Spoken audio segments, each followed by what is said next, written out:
হচ্ছেটা কি? কলকাতায় নাকি সন্ধ্যেবেলায় বাঘ বেরোচ্ছে, আকাশে উড়ে যাচ্ছে যুদ্ধ বিমান। অবাক হলেন তো? জানতে হলে অবশ্যই থাকতে হবে আমাদের। আমি পম্পা আর আমার সাথে আছে। আজ আমরা এসেছি ভিক্টোরিয়া মেমোরিয়ালে নতুন শুরু হওয়া 3D light and sound show দেখতে। এটির এন্ট্রি গেট হলো মোহরকুঞ্জের দিকে ভিক্টোরিয়ার যে গেটটি আছে, ইস্ট গেট, সেটি দিয়েই এটার এন্ট্রি হয়। এখানে আসবেন কিভাবে সেটা শুনে নিন অভির কাছ থেকেই। ভিক্টোরিয়ার এই গেটটি ক্যাথিড্রাল চার্চের ঠিক উল্টো দিকে। বাঁ দিকে যে রাস্তাটা দেখতে পাচ্ছেন সেটা চলে গেছে পার্ক স্ট্রিট, এবং ডান দিকের এই রাস্তাটা আসছে পিজি ক্রসিং থেকে। তাই আপনারা চাইলে রবীন্দ্র সদন মেট্রো থেকে নেমে খুব সহজেই এখানে চলে আসতে পারেন। বিশাল বড় লাইন পার করে অবশেষে এসে পৌঁছালাম টিকিট কাউন্টারের সামনে। টিকিট কাউন্টার খুলেছে 5:30টায়। টিকিটের মূল্য 100 টাকা। 3 বছর পর্যন্ত বাচ্চাদের কোনো টিকিট লাগে না। মঙ্গল থেকে রবি প্রতিদিনই একটি করে শো হয়। শোয়ের টাইম হলো সন্ধ্যে 6:30। মঙ্গল, শুক্র, রবি বাংলায় শো হয়। এখন বাজে 6:15। রীতিমতো আমরা ছুটছি সামনে গিয়ে সিট নেবার জন্য। অবশেষে আমরা সামনের সিটটা পেয়ে গেলাম। ঘড়িতে এখন 6:34। 6:30 শো কিন্তু এখনও শুরু হয়নি। বলতে বলতে কিন্তু শুরু হয়ে গেল। চলুন এখন আপনারা আমাদের ক্যামেরার মধ্য দিয়ে শোটি উপভোগ করুন।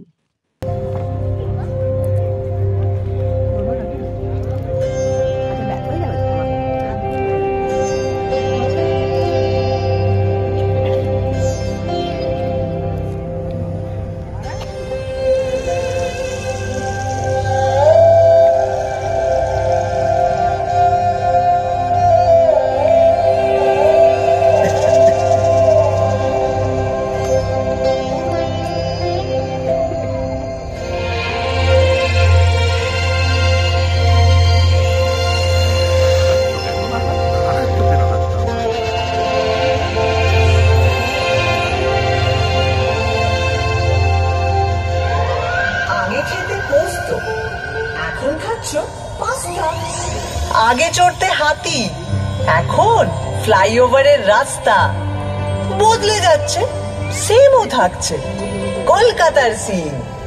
উঁচু থেকে সার্ভে করছি অনেক অনেক দিন, সেসব গল্প ভুলবো এবার। 1, 2, 3।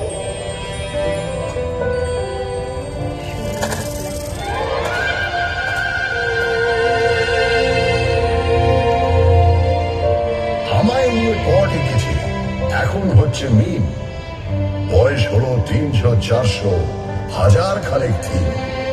কি বলবে আর কি বলবে না, যদিও মেয়েটা ভালোই চেনা, তবু নিজেও ঘুরতে এলাম, দুজন মিলে টিম।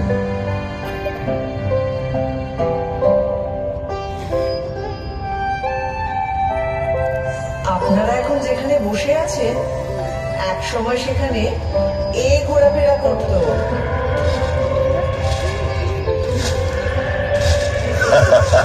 কোথায় জুরাসিক পার্ক আর কোথায় পার্ক স্ট্রিট। এখান থেকে শুরু করলে মোবাইল ফোনে আসতে আসতে 52 এপিসোড লেগে যাবে। তার চেয়ে একটা চেনা জানা ব্ল্যাক এন্ড হোয়াইট দিয়ে শুরু করো। তাহলে এটা দিয়ে করি। একটা গাড়ি সা করে বেরিয়ে এলো 38-2 এলগিন রোডের বাড়ি থেকে 1941 সালের 16 জানুয়ারি রাত্রে, এবং সোজা ঢুকে পড়ল বাঙালি রাস্তার ভিতর। না না না না না, নেতাজি সুভাষচন্দ্র বসু তার আগেই কলকাতার আত্মায় ছিলেন। উনি তো 1930-এ কলকাতার মেয়র হয়েছিলেন। কংগ্রেসের প্রেসিডেন্ট হয়ে তিনি ভারতেরও আত্মায়। তবে ব্রিটিশদের চোখে এক মন ধুলো দিয়ে ওই মহানিষ্ক্রমণ, 3-4 রকম ছদ্মবেশ, একেবারে থ্রিলার। তার উপরে আক্ষরিক অর্থেই তিনি মৃত্যুহীন। এরকম সুপার হিরো কলকাতা আর পায়নি।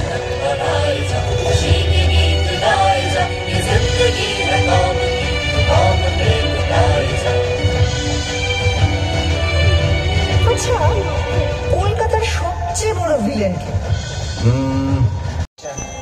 অমিতাভ বচ্চন। কেন? বারে তিনি কলকাতায় চাকরি করলেন, নাটক করলেন, আর সিনেমাটা কিনা মুম্বাইতে গিয়ে করতে হলো। কি হতো বাংলা সিনেমার নায়ক হলে?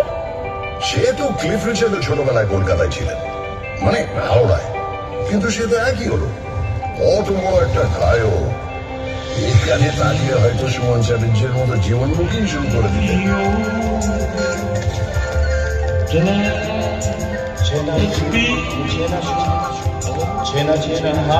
আর কলকাতার ইতিহাসে জল জল করছে সেই দিনটা।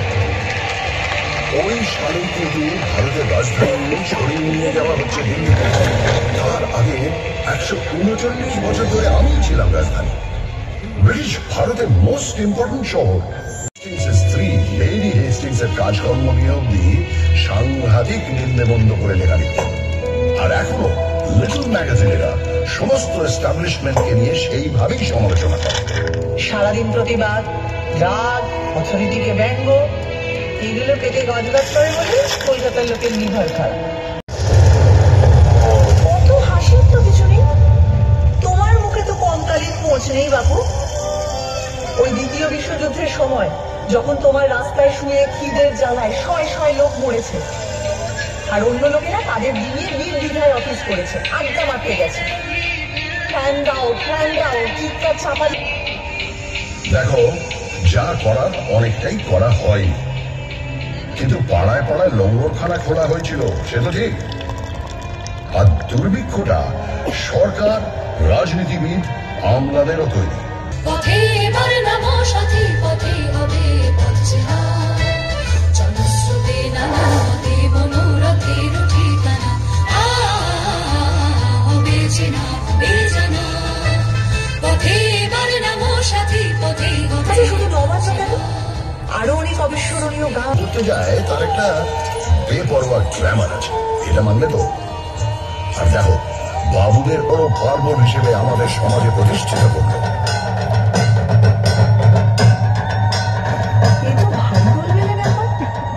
যে লোক বাংলাকে ইংরেজের হাতে তুলে দিল, সেই লোকই আবার দুর্গাপুজো চালু করলো। সিরাজউদ্দৌলা 1756 বিশাল বাহিনী নিয়ে আমায় আক্রমণ না করতেন। উনি ইস্ট ইন্ডিয়া কোম্পানির সেনাদের গুড়িয়ে জব চার্নক প্রচন্ড বৃষ্টি বাদলার মধ্যে নৌকো ভেড়ালেন 1690 24 আগস্ট। ব্যাস, চাকা গড়াতে শুরু করলো। তোমার ইতিহাসেরও শুরু। ভুল, তোমার কথাটা সম্পূর্ণ ভুল। চার্নক আসার অনেক আগেই কবি কঙ্কন মুকুন্দরা আমার কথা লিখে গেছেন।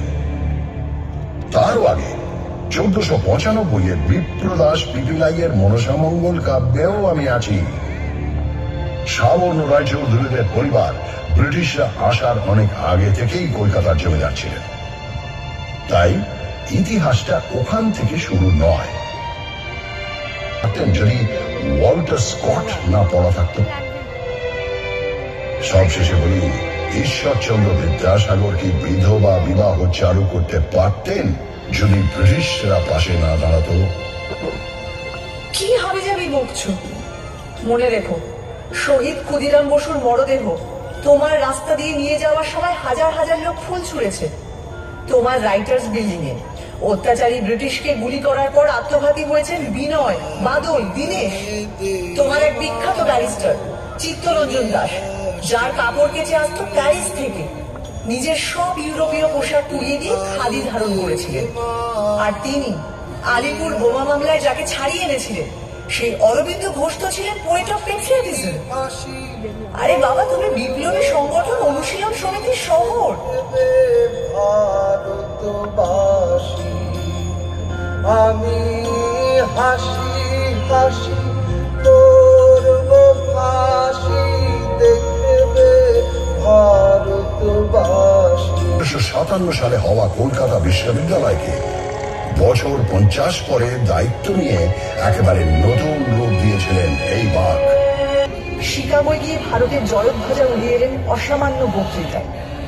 তার গুরু রামকৃষ্ণকে শুনতে হচ্ছে তিনি নিরক্ষর, আর তিনি তার সহজাত বোধ ও ধর্মজ্ঞানের ছটায় চারপাশে জড়ো করে এনেছেন শ্রেষ্ঠ মনীষীদের।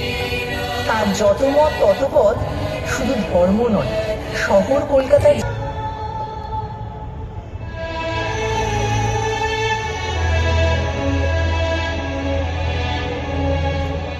আমি রাজধানীর পর থেকে 1911 খসে পড়লাম, কিন্তু 2 বছর পরেই আমার মাথায় এমন মুকুট উঠল যার ঝলমলানি থামার নয়। নোবেল কমিটি বলল রবীন্দ্রনাথ ঠাকুরকে প্রাইজ দেওয়া হচ্ছে because of his profoundly sensitive fresh and beautiful verse. Nobel laureate এবং 5টা আলাদা ক্ষেত্রে কাজের জন্য। 1902-এ পেয়েছেন রোনাল্ড রস চিকিৎসাবিদ্যার জন্য। 1930-এ ফিজিক্সে নোবেল পেলেন সিভি রমন। 1979-তে মাদার টেরেসা পেলেন নোবেল শান্তি পুরস্কার। 1998-তে পেলেন অমর্ত্য সেন ইকোনমিক্সে। আবারও 2019-এ পেলেন অভিজিৎ বিনায়ক বন্দ্যোপাধ্যায়, এবারও ইকোনমিক্সে। আরো বাধা হলো, মরা মানুষ ফিরে এসেছে, দেখে এলাম রানাঘাটে ভাসতে ভাসতে আসতেছে, গলা সরু পেট মোটা, জল খেয়ে হয়েছে সোটা, ইত্যাদি ইত্যাদি। হ্যাঁ, কিন্তু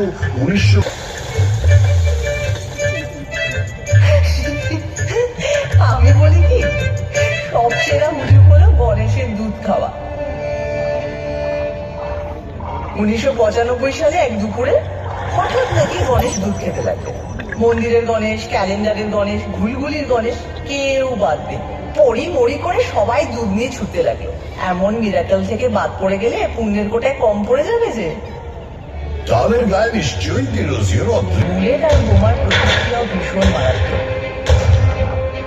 আর তখনকার রাজনীতিও ছিল অনেক ভোট ক্যাশওয়ালা। রাত্রি ছুটে বোমা তা ভারতে অন্য প্রান্তে কেউ তো ভেবে বের করতে পারেনি। সাহেব আর বাঙালি মিলেমিশে 1817 সালে এমন একটা কাজ করলো যা না থাকলে বেঙ্গল রেনেসাই হতো না। কিউবিস্ট ভাবও আছেন, আর অবনীন্দ্রনাথ ঠাকুর তাঁর আঁকা ছবি আর লেখা গল্প, এই দুই বাংলা সংস্কৃতির বিস্ময়।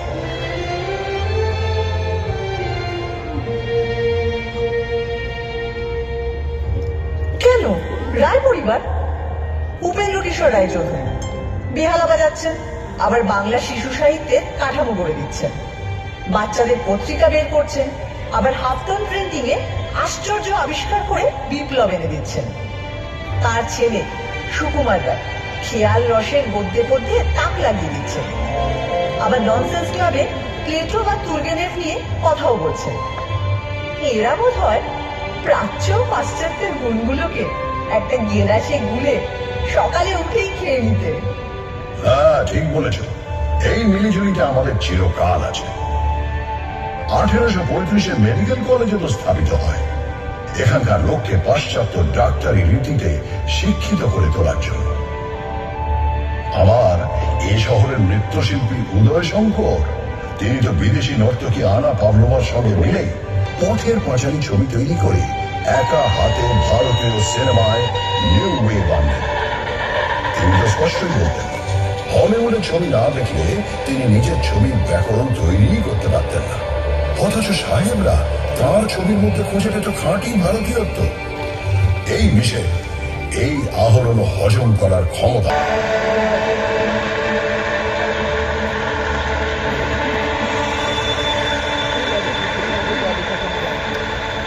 হ্যাঁ, পঙ্কজ রায়কে আমরা মাথায় তুলে রাখব, সুটে ব্যানার্জিকেও, হেমন্ত মান্না সন্ধ্যাকেও সিংহাসন দেব, সুচিত্রা মিত্র, কণিকা বন্দ্যোপাধ্যায়কেও কুর্নিশ জানাবো, সঙ্গে নির্মলা মিত্র, সবাই মিলেমিশে এক হয়ে গেছে, এতে তো সন্দেহ নেই। এতেও সন্দেহ নেই যে এই উদ্বাস্তুদের যথোচিত সম্মান দিয়ে তাঁদের থাকা খাওয়ার সংগ্রামে পাশে দাঁড়ানোর কাজ করেছিল বলে বাম রাজনীতি একসময় অনেকখানি মিশে গিয়েছিল আমার ডিএনএতে। বেশি এখন যে কলকাতার রাস্তার ধারে ধারে কাবাব আর বিরিয়ানির দোকান, তার মূলে ওই অগৌরবের নির্বাসন। জীবনের ধন কিছুই যাবে না ফেলা, কলকাতা এটা জানে। শিল্পীদের অলৌকিক বাজনা তখন কি সেই ম্যাজিকটা জানান দেয় না?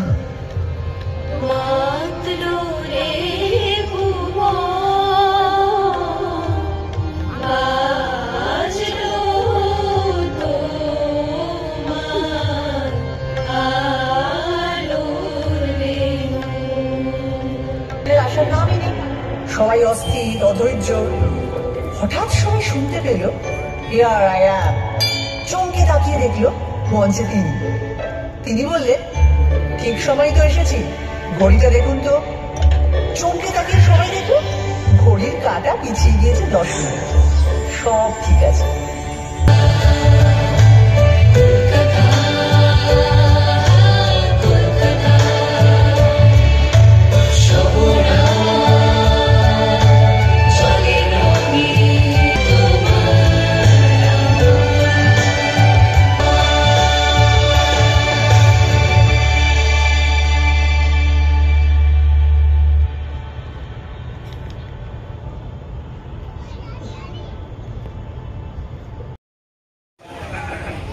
তাহলে কেমন লাগলো নতুন রূপে ভিক্টোরিয়াকে? আশা করি খুব ভালোই লেগেছে। দেখুন আরও নতুন নতুন ভিডিও দেখতে আমাদের চ্যানেলটি সাবস্ক্রাইব করুন। আর আমাদের রাজস্থান ভ্রমণের ব্লগের লিঙ্ক ডিসক্রিপশন বক্সে দেওয়া রয়েছে। আবার দেখা হচ্ছে নতুন একটা ব্লগে। ততক্ষণের জন্য বাই বাই, টাটা।